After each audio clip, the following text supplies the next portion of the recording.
Sweeney as Fibber.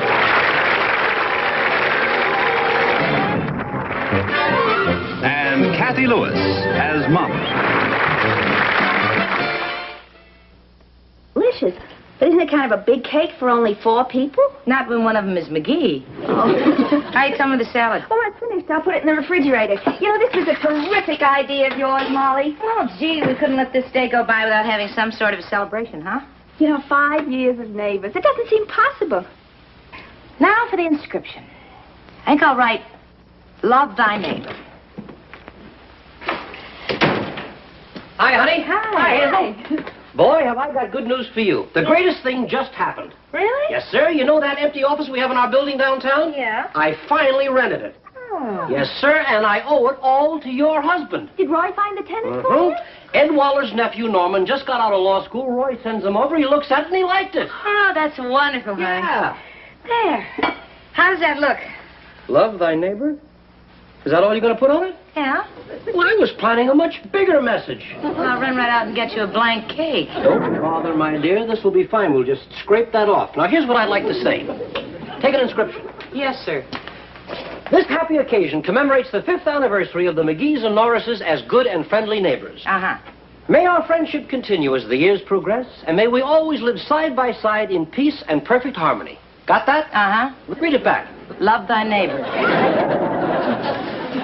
I think it says the same thing. Okay, then I'll work it into my after-dinner speech. We're going to have a midnight supper if you don't start the barbecue. Tell you what I'm going to do. I'm going to get right after that now, and I'm going to baste those steaks in my own special sauce. Oh, what kind is that? It's an old Creole recipe. Red pepper, black pepper, chili pepper, Tabasco sauce, and Worcestershire sauce. Wow. Never mind the fire. Those steaks will cook themselves. The way you taste them.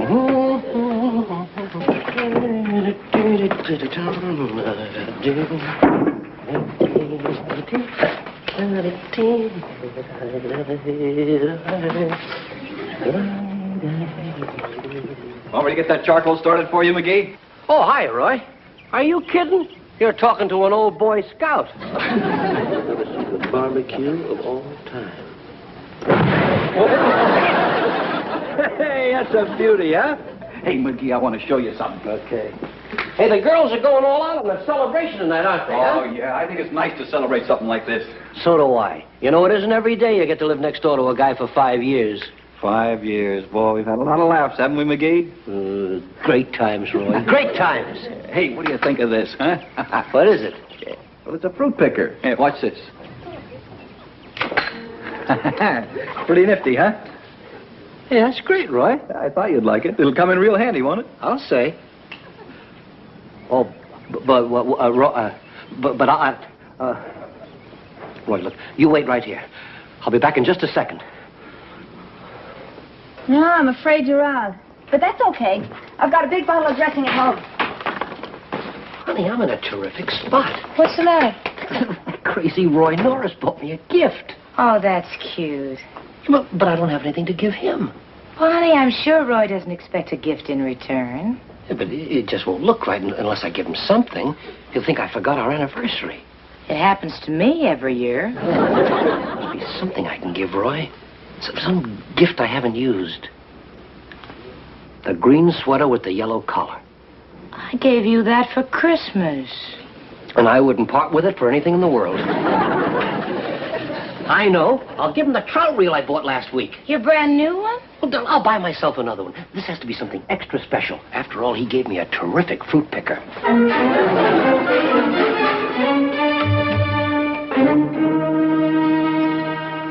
Oh, it sure beats climbing up on that stepladder. It sure does. Roy, old pal, this is for you. For me? That's right. I hope you like it. Well, I do. I've been wanting one of these. Oh, it's a little embarrassing, though. What do you mean? Well, you went out and bought me this swell trout reel, and, well, I didn't get a thing for you. What do you call that? A fruit picker. I know it's a fruit picker. Listen, that fruit picker may not be as expensive as that trout reel, but that's a very nice gift. Oh, McGee, you don't think that I don't think what? I guess that is what you think. Well, you did buy that for me. Well, no, I didn't, but, well, if you want to take it. I want to take it? Well, that's a fine way to offer a gift. It isn't a gift. When did I say anything about it being a gift? Well, you certainly led me to believe that it was a gift. That's why I gave you my brand new trout reel. Well, here, you can have it back. Who wants it back? I'm not an Indian giver. Meaning I am? I did not say that you were. I merely said that I am not. Well, it's the same thing. Look, I don't want your trout reel. I'm sorry about the whole misunderstanding. Well, you certainly led me to believe, after all, it's my apple tree. Since this is my apple tree, I naturally assumed that the apple picker was for me. What do you mean, your tree? Well, it's only natural to assume that... What do you mean, what do I mean, my tree? Well, according to the survey, the tree is on my property. Survey? What survey? I had my lot surveyed last summer. But there's a boundary stake right over there, and the property line runs right... No, never mind that. Why did you feel it was necessary to have your property surveyed? McGee, when you're going to put up a wall, it's always smart to know where the property line is. A wall? What wall? Hazel and I may put in a pool this summer, and naturally, we'd need a wall. Why? Well, what are you trying to hide? I've seen those knobby stilts you call legs. McGee, when you have a pool, you want privacy. You don't want the whole neighborhood looking into your backyard. Norris, are you calling me a peeping Tom? Oh, of course not, McGee. Look, this is nothing against you as a... What am I apologizing for? If I want to build a wall on my property, I don't need your permission. You know what I think. Do you know what I really think? What? I don't think there's going to be any swimming pool. I think this whole thing is just a scheme to steal my apple tree. I'm not trying to steal anything. Besides, it isn't your apple tree. But you can see for yourself. It's at least a foot on my side of the line. Yeah, well, what about that branch? That branch is hanging over onto my property. So? So, that branch belongs to me. And you can take your cotton-picking apple picker off of my apples. Because that's my branch. Okay, it's your branch.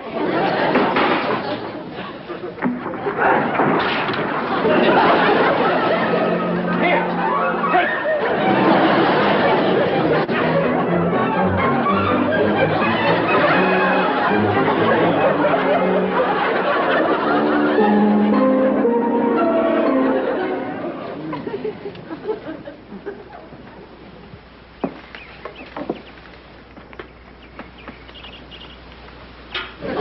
Find anything? Mr. McGee, would you mind backing up a little, please? Oh, I'm sorry. Very distracting to have somebody breathing right in your ear.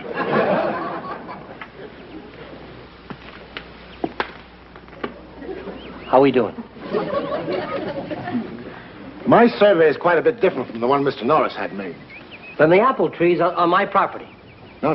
The apple tree is on his property. According to my map, you have a pie-shaped lot. I laid a line here to show you the angle. What's this? His clothes pole is on my property? Okay, Charlie, just a minute. Excuse me a minute, Mr. McGee. Certainly.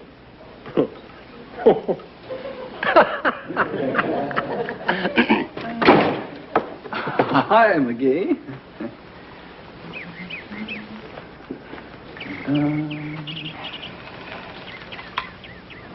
Hazel, this doesn't feel bad for a cheap reel. Well, forget the trout reel, because we have rather an interesting problem here. Oh, what sort of a problem? Your man overlooked one small detail. You have my apple tree, but I have your clothes pole. What? Yes, 18 inches over. If you don't mind, keep your laundry in your own backyard. What are you doing, McGee? I'm delivering your laundry. Mr. McGee, can I talk to you a minute? Yes, sir. What am I supposed to do with all this wash? Why don't you hang it on your apple tree? Now, may I help you, sir? Find something else? Yes, as a matter of fact, we did. What's the good news this time? Well, I wouldn't exactly say it was good news. We found that your garage extends over the line 1.5 feet. What does that mean?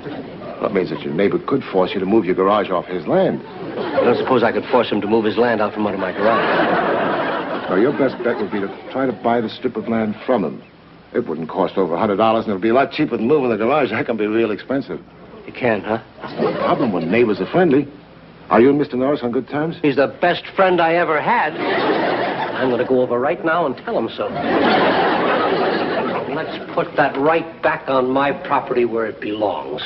Don't do me any favors, McGee. Now, we've had our little joke. We've had a good laugh over this, Roy. A joke? You don't think I was serious, do you? You know how I love to fool around. Well, I certainly don't think these dirty clothes are very funny. I agree with you. I don't think they are the least bit funny. Hazel spent all morning on them, and now she's got to do the whole laundry over again. No, she doesn't. I'll do the laundry. You? Yes, sir. And I'll wash your car, and if I have time, I'll cut your grass. McGee, you're up to something. No, all I want to do is to apologize for yesterday. It was my fault. Then you admit it. I certainly do. Now let's shake and forget the whole thing. Well, it was pretty ridiculous. Yeah, we acted like a couple of crazy kids. One of us acted like a crazy kid. No, I acted like one, too. See, we're all through now. I'll send the bill with my report. Thank you, Mr. Johnson. Thank you. Oh, did you get the matter of the garage straightened out? Yes, that's all straightened out. Did he get what matter of the garage straightened out? Well, Mr. Johnson felt that I should straighten out my garage because it's such a mess. You see, I can barely get my car in there. Goodbye, Mr. Johnson. Yeah, Mr. Johnson, is there some problem with McGee's garage? No problem, as long as you and Mr. McGee are such good friends. Roy and I are the best friends in the whole world, aren't we, old boy? I get the strange feeling you're after something. Me? No. As a matter of fact, I'm going to make you some money. How? Because you and I are such good old pals, I'm going to give you $50 for that little teensy bit of your property that my garage is on. So that's it. Yet I knew there was some reason for that buddy-buddy stuff. McGee, you are an underhanded, conniving, hypocritical four-flusher. Go ahead, Roy. You can call me anything you want, just as long as we're still friends. McGee, you're in a terrible spot. Uh-huh. Yeah, you're in a real jam. I sure am. I've got you right over a great big barrel. I'm going to give you $60. What? Sell that valuable piece of property for $60? What's so valuable about it?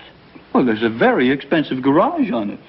No, McGee, I wouldn't take less than $3,500. $3,500? Take it or move it, McGee.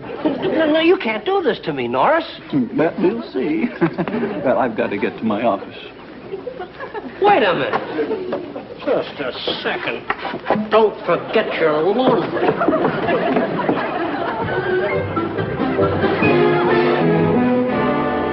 Hello, Roy. Hi, Molly. Come on in. We were just talking about you. Yes, I can imagine. Look, Molly, I'm sorry about everything, but, well, you know the reason. Sure. I've been married to it for 15 years. And it doesn't want you coming over trying to get around its wife. This isn't a social call, McGee. I just came over to find out when you plan to move your garage. I'm not planning on doing anything until I hear from my lawyer. Lawyer? Well, that isn't going to do you any good. You haven't got a legal leg to stand on. Never mind what kind of legs I've got. Norman Waller will think of something. He's a very bright young attorney. Well, I've been an attorney for a few more years than Norman Waller. You say you're an attorney. But personally, I don't trust a man who keeps his law degree in a frame with frosted glass. It's not frosted glass. The cleaning woman just never dusts it. And that's another thing. I don't like a dirty lawyer. Mrs. McGee, Yes. I'm Norman Waller. Oh, hello, Norman. Won't you come in? Hey, Norman, you must have come up with a pretty quick answer. Yes, I did. Actually, the solution is very simple, Mr. McGee. Atta boy. You know, Mr. Norris, the villain of the piece? The word is plaintiff, McGee. Hello, Mr. Norris. Hello, Norman. So, the solution is very simple. Oh, quite. And I didn't have a legal leg to stand on, huh? Norman, tell him exactly what I'm going to do. Mr. McGee is going to move his garage. And if you want to fight it, I'm going to move my What kind of a solution is that? McGee, you're right. He is a very bright young attorney. I'm sorry, Mr. McGee. I've studied this from every aspect. I even went to the Hall of Records and checked the original deeds. Well, didn't you come up with any angle at all? Nothing of any value. There was one thing, but it was very small. What is it, Norman? Mr. McGee is very good at making a mountain out of a molehill. Well, it dates back to 1903 when this section was all farmland. It gives Mr. McGee grazing rights on the Norris property. Grazing rights? Well, McGee, you're welcome to come over and nibble on my grass anytime. Honey, don't you think you ought to accompany Roy to the door and beg his forgiveness, huh? I'm not very good at crawling, honey. How good are you at moving garages? Got 30 days, McGee. Norman, I was depending on you. I did everything I could. I'm sure you did, Norman. Interesting about the grazing rights, though. Oh, yeah. They come in mighty handy if you happen to be a horse. Actually, they were quite valuable some time ago. Well, we could always put horns on the garage and claim it's a cow. I think I got an idea. Oh, boy. No, this is a good one, honey. Those are the worst kind. Norman, I think those grazing rights of yours are going to come in mighty handy.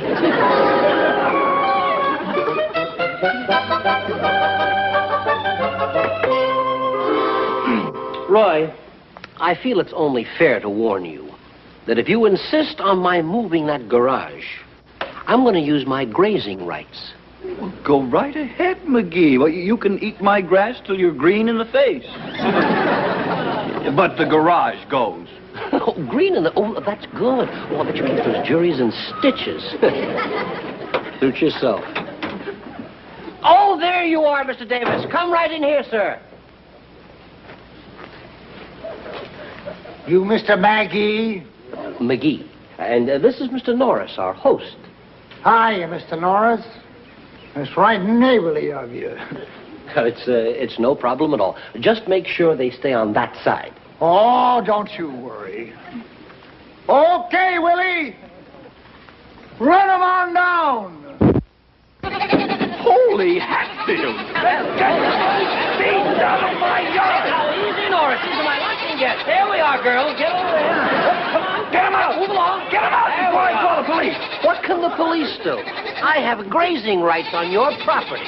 McGee, you've gone too far this time. You've gone way too far. Get over there and eat and enjoy yourself. We're not going to be here all day. Hey, you go get away from my apples.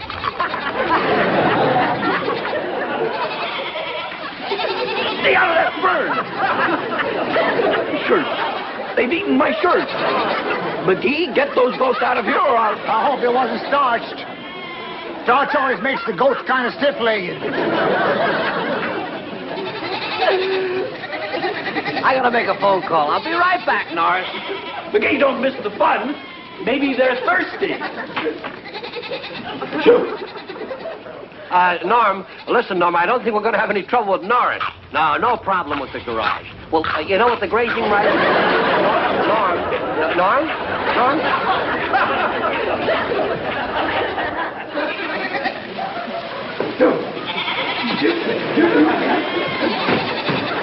Mr. Maggie, that crazy fool turned on his sprinklers and let my goats loose. They're running all over the place. All right, Norris, you've gone too far. Doggone it. All right, Norris, turn that water off. Doggone it. You get the goats wet and they smell funny. You think they smell good when they're dry? If you knock down that barrier, that's trespassing. Sue me! You asked for it. Shoot! Hey, I'll get you! McGee, turn that hose off! Shoot! Turn that hose off!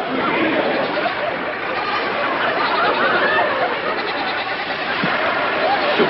Get! Shoot! Roy, what's going on out here? Honey, I'm sorry, but they...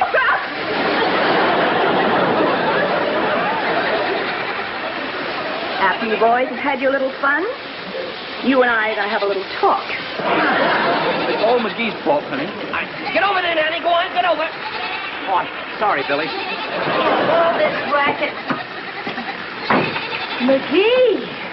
But, honey, it was all... Thanks a lot. Mama was right.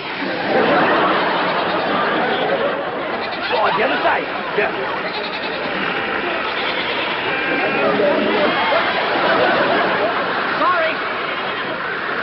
McGee, you asked for it? George, don't do that. George, you got to... George, stop that!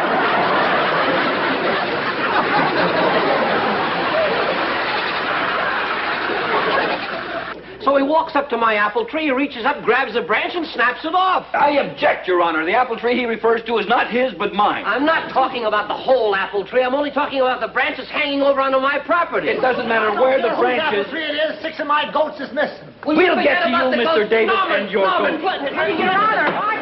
You all sit down. You know the kind of trouble he gets into around the house. Imagine what could happen to him in a courtroom. The whole thing's a pure case of trespassing, Harry. Mr. McGee, you don't address this court as Harry. Your Honor, any trespassing on my part was purely self-defense. Those goats were ruining my yard. Goats? What's this about goats? Well, Your Honor, I brought in a herd of goats yesterday.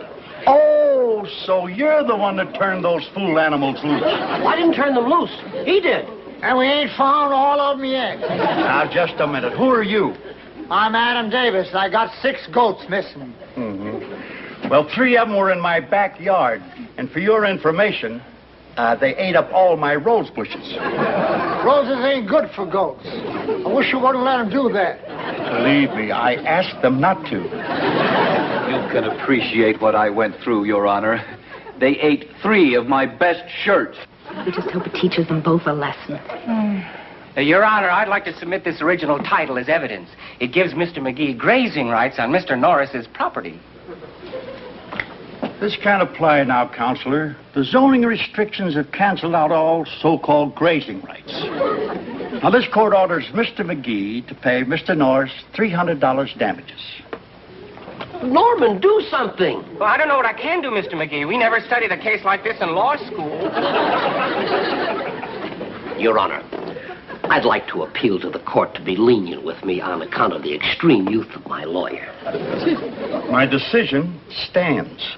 Norman, the judge is obviously prejudiced because of his rose bushes. Now, you could have this decision set aside. I appreciate your advice, Mr. Norris, but I prefer to lose this case on my own merit.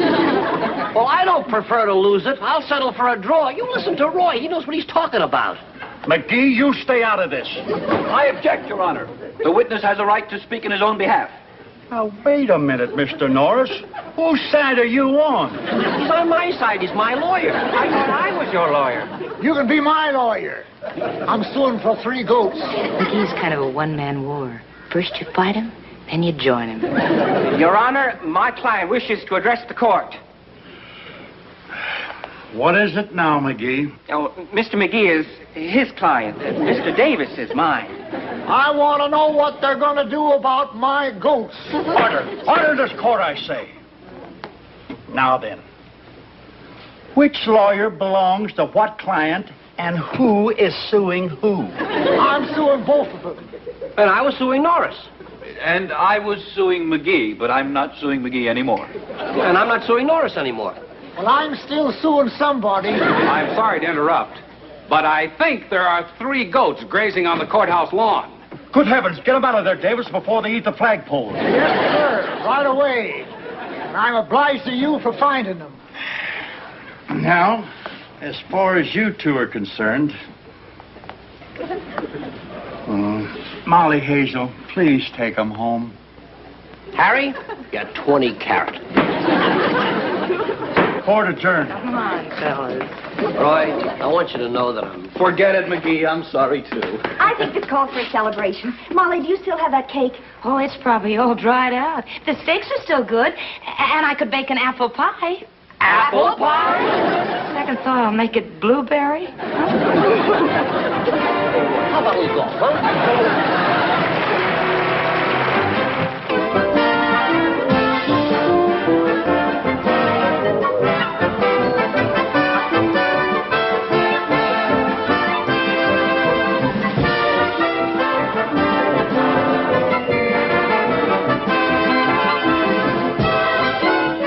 Adam Davis was played by Olin Howler, Judge Townley by Charles Kane, Norman Waller by Robert Casper, Surveyor by Paul Breyer.